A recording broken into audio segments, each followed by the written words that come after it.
No more. Tuloy ang araw na nabiyak ang tambalang Marcos Duterte sa pagbibitiw sa gabinete ni Vice President Sara Duterte nitong June 19.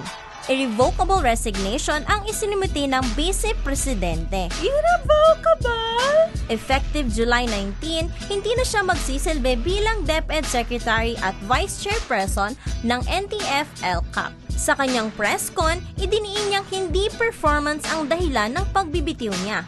In fact, bumuting araw ang lagay ng mga guro sa kanyang termino. Bumuti?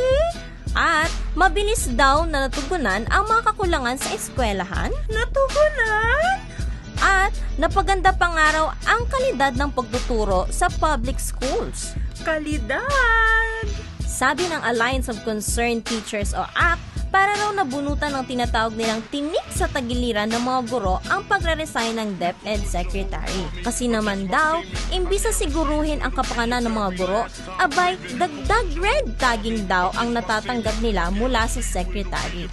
Hindi rin limot ng mga guro ang paggasta ng 125 million pesos na confidential fund sa loob lang ng 11 araw.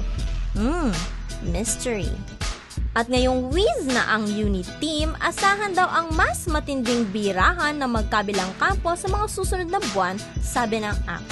Siyempre, taong bayan na naman daw ang talo sa mga nagbabangayang public servant. Public servant? Yes!